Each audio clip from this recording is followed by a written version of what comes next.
అందరికీ నమస్కారం అండి. సో బైబిల్ అనేది పక్కోళ్ళ మతాన్ని దూషిస్తుంది. పక్కోళ్ళ సంప్రదాయం కానీ ఎదుటివాని సంప్రదాయాలని దూషిస్తుంది. అది ఎట్లా? బైబిల్ ఏమంటుంది? నిన్ను వలె నీ పొరుగువాన్ని ప్రేమించవలెను అని ఉంటుంది.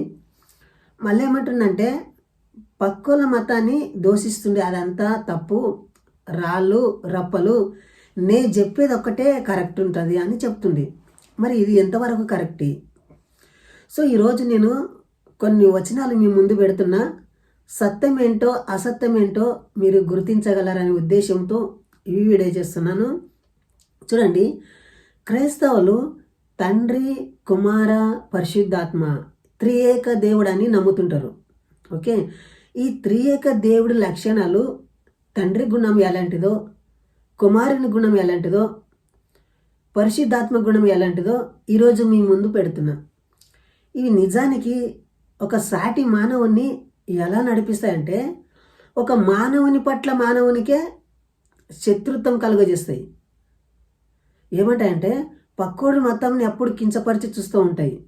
నేను మాత్రమే రైటు, పక్కోడు మాత్రము రాంగ్గా నడుస్తుంటాడు, అయినా కూడా నేను నిన్ను ప్రేమిస్తుందా అంటది. అంటే నీ ఎంత తప్పు చేసినా కానన్నా నిన్ను ప్రేమిస్తున్నా అంటని అంటది. కానీ మానవుని పట్ల తానే ఒక విషయాన్ని నూరుపోస్తుంటుంది. అంటే నేను తప్ప వేరొక దేవుడు లేడు అని అంటుంటుంది. సో ఆ దేవుని లోపటైనా ఏమైనా మంచి కార్యాలు ఉంటాయా, మంచి లక్షణాలు ఉంటాయా? మరి అవి లేకుంటాయి. సో అవేవో బైబిల్ ఉన్నవాడు ద్వితీయోపదేశ కాండము 5వ అధ్యాయము 7వ అధ్యాయము 5వ వచనం చదువుదాం. అక్కడ ఏమన్నది? కావున మీరు వారి చేయవలసినదేమనగా, చూడండి, తండ్రి, కుమార, పరిశుద్ధాత్మ అంటే ముగ్గురు అన్నారు కదా. ఈ ముగ్గురు గురించి చెప్తా. ఫస్ట్ తండ్రి అనేట అతన్ని యెహోవా దేవుడు, ఈయన గురించి క్లుప్తంగా మీకు చెప్తా. ఈయన గుణం ఎటంతో, ఆ తర్వాత యేసుక్రీస్తు ఎట్టంటి వాడు, ఆ తర్వాత పరిశుద్ధాత్మ దేవుడు ఎటువంటి వాడు చూపిస్తా. దయచేసి చూడండి. ఫస్ట్ తండ్రి లక్షణాలు ఎట్లా ఉండాలి అంటే, ఒక తండ్రికి ఉన్న గుణాలు అంటే తండ్రినని యెహోవా దేవుని అంటున్నారు. ఆయన ఏమంటాడనంటే, కావున ద్వితీయోపదేశ కాండము 7వ అధ్యాయం 5వ వచనం దయచేసి చూసుకునండి మీరు. కావున మీరు వారికి చేయవలసినదేమనగా, అంటే వారికి అంటే పొరుగు వాళ్ళు, పక్కోళ్ళకు ఏం చేయాలంట? వారి బలిపీఠములను పడద్రోయిరి, అంటే బలిపీఠములను పడదోయాలంట. ఏం నేర్పుతుంది? ఇప్పుడు పక్కోడు ఏమైతే బలి అర్పిస్తుంటాడు కదా, వాళ్ళ సంప్రదాయ ప్రకారం వాళ్ళు మొక్కుబడులు చేస్తుంటాడు కదా, ప్రకృతి. ఇప్పుడు మన హిందువులలో ప్రకృతి ఆరాధన చేస్తుంటారు. అంటే ప్రకృతి దేవుడిగా భావిస్తుంటారంటే, ప్రకృతి రూపంలో దేవుడు ఉంటాడు, అణువుల దేవుడు ఉంటాడు. కాబట్టి ప్రకృతిని ఆరాధించే జనాలు మన భారతదేశంలో చాలామంది ఉండరు. కానీ ఈ భారతదేశానికి ఏమంటున్నదంటే, ఈ మన భారతదేశం అని నేను కించపరచడం లేదు, దయచేసి తప్పుగా అనుకోగదండి. అంటే సమాజంని కించపరుస్తుంది. ఏమంటుంది? వారి విగ్రహాలని, వాళ్ళ బలిపీఠలని మీరు పడద్రోయడి అంటున్నది. వారి విగ్రహములను పగులగొట్టండి అంటున్నది. అంటే వారి విగ్రహములు అంటే ఎవరైతే విగ్రహ ఆరాధకులైన ఉంటారు కదా, విగ్రహం రూపాల్లో దేవుని చూసుకుంటుంటారు. ఆ విగ్రహాలు దేవుడు కాదండి, ఈ విగ్రహమే దేవుడు అన్నారు. విగ్రహం రూపంలో దేవుడు మమ్మల్ని ఆశీర్వదిస్తాడు అని ఆ ఒక పదార్థాలన్నీ అక్కడ అర్పించి దేవుడు ఆశీర్వదించునని తింటుంటారు. నిజంగా ఎవరు కూడా ఈ విగ్రహమే దేవుడు, ఇదే దేవుడు అంటే ఎవరు అన్నారు? గుడిలో ఉన్న దేవుడు. ఇప్పుడు ఏదైనా గుడి ఉంటుంది కదండి, ఆ గుడికి పలానా దేవుడు, హనుమాన్ దేవుడు, హనుమాన్ దేవుని గుడి, దేవుని గుడి, అది దేవుడు కాదు, దేవుని గుడి అని భావిస్తుంటారు. సో విగ్రహాలు కూడా దేవుడు ఇలా ఉంటాడని ఒక నమ్మకంతో పూజిస్తుంటారు. కానీ వీళ్ళు ఏమంటారంటే వాళ్ళ అవివేకులు, తెలివి తక్కువలు అని అంటుంటారు. దయచేసి చూడండి, వారి ప్రతిమలను అగ్నితో కాల్చివేయవలెను అంటున్నాడు. తండ్రి ఏమంటున్నాడు? వారు ఏమైతే వాళ్ళు పెట్టుకొని ఉంటారు కదా, ఆ ఒక విగ్రహాలని పలగొట్టి అగ్నితో కాల్చివేయాలనంట. చూడండి, అగ్నితో కాల్చివేయవలెను అని ఉంటుంది. అంటే తుత్తునిలిగా చేయాలంట, నిర్మూలం చేయాలంట, విగ్రహాలని నిర్మూలం చేయాలంట. ఇదొకటి తండ్రి ఒక సమాజానికి నేర్పిస్తున్న గుణం. చూడండి, మళ్ళొక వచనము తండ్రి ఒక గుణం చూపిస్తా. యెషయా గ్రంథము 37వ అధ్యాయము 19వ వచనము, వారి దేవతలను అగ్నిలో వేసినది నిజమే.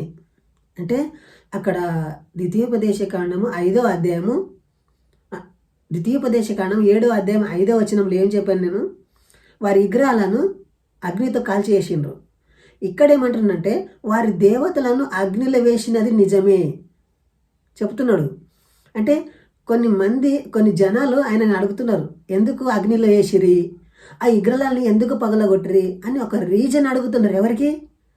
యెహోవా దేవునికి. అతను ఏమంటాడంటే వారి దేవతలను అగ్నిలో వేసినది నిజమే, ఆ రాజ్యములను దేవతలను నిజమైన దేవుడు కాక, అంటే నిజమైన దేవుడు కాదంట, మనుషుల చేత చేయబడిన కర్రలు రాళ్ళు దేవతలు కావు గనుక వారు వాటిని నిర్మూలన చేసిరి.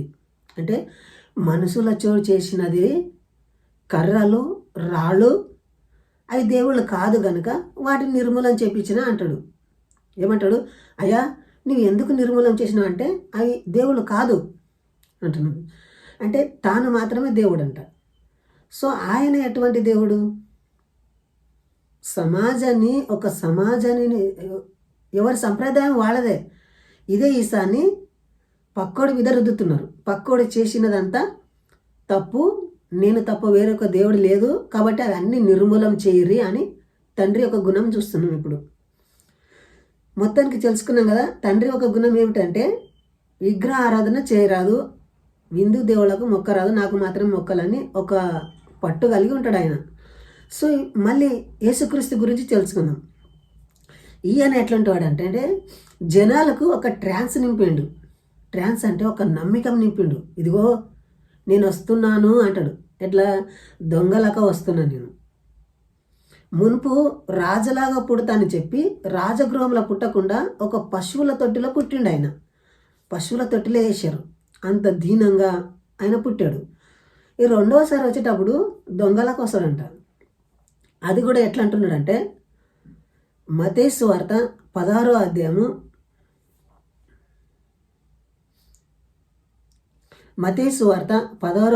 27వ వచనంలో ఏమంటున్నంటే మనిషి కుమారుడు తన తండ్రి మహిమ గలవాడై తన దూతలతో కూడా రాబోచున్నాడు, అప్పుడు ఆయన ఎవని క్రియల చూపున వానికి ప్రతిఫలం ఇచ్చును.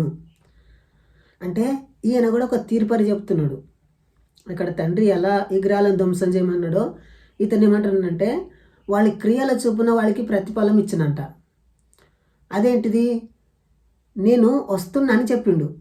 చూడండి కింద 28వ వచనంలో ఏమనంటే ఇక్కడ నిలిచి ఉన్న వారిలో 28వ వచనంలో ఏం రాయబడిందంటే ఇక్కడ నిలిచి ఉన్న వారిలో మనుష్య కుమారుడు తన రాజ్యముతో చూచు వరకు మరణము రుచి చూడరని నిశ్చయం చెప్తున్నాను. అంటే ఎవరు కూడా చనిపోరంట, ఆయన అప్పుడే వస్తున్నాడు. సో ఇంతవరకు 2000 సంవత్సరాలు అయిపోయింది, అతను ఇంకా రాలేదు. వాళ్ళకి ఎవరైతే చెప్పిండు కదా వాళ్ళందరూ చనిపోయిండ్రు. చూడండి ఎప్పుడైతే ఆయన వాళ్ళ శిష్యులకు చెప్పిండో నేను మళ్ళీ వస్తా అన్నాడు కదా, వాళ్ళందరూ చనిపోయిండ్రు కానీ ఈయన రాలేడు. చూడండి ఎంత అబద్ధాన్ని నమ్ముతున్నారో.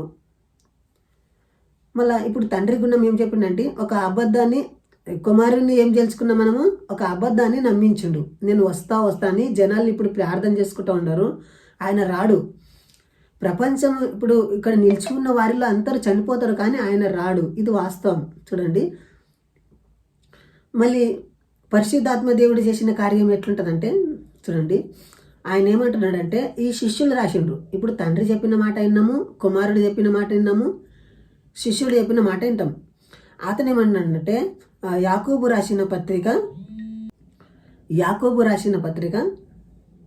4వ అధ్యాయము 4వ వచనము, వ్యభిచారునులారా ఈ లోక స్నేహము దేవునితో వైరమని మీరు ఎరగరా అంటున్నాడు. ఈ పరిశుద్ధాత్మ ఏమంటున్నదంట వ్యభిచారునులారా అంటున్నా, అంటే లోకమంతటికి చెప్తున్నాడు. వ్యభిచారునులారా అంటున్నాడు. ఏమంటున్నాడు? ఈ లోకంతో మీరు కలిసి ఉండకూరి, ఈ లోక స్నేహము దేవునితో విరోధమని మీరు ఎరగరా అని అంటున్నాడు.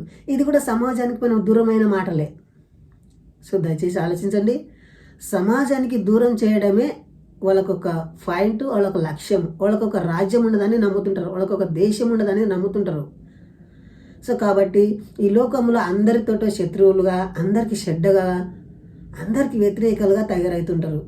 దయచేసి ఎవరికి వ్యతిరేకంగా కానీ ఎవరికి విరుద్ధంగా మనం ఉండరాదని ఈ వీడియో చేస్తున్నా. దయచేసి ఆలోచించండి. తండ్రి గుణం ఏమిటంటే విగ్రహాలని పగలగొట్టడము, కుమారుని గుణం ఏమిటంటే ఒక అబద్ధాన్ని నమ్మించడము, ఆ పరిశుద్ధాత్మ గుణం ఏమిటంటే మీరు లోక సంబంధాలు కారు కనుక లోకానికి దూరం ఉండురి అంటున్నారు. అంటే సపరేట్గా చేస్తారు, విడదీస్తారు. కలిసి మెలిసి నివసిస్తున్న ఈ మన దేశంని వాళ్ళు విభజింపజేస్తున్నారు, మన రాజ్యాన్ని. సో దయచేసి ఆలోచించండి. మీరు వాస్తవాలు తెలుసుకుంటారనే ఉద్దేశంతో ఈ వీడియో చేస్తున్నా. సో మీరు ఈ వీడియో కనుక మీకు నచ్చితే లైక్ చేసి సబ్స్క్రైబ్ చేసుకునండి. సో ఇంతవరకు ఈ వీడియో చేసినందుకు జై హింద్, వందే మాతరం.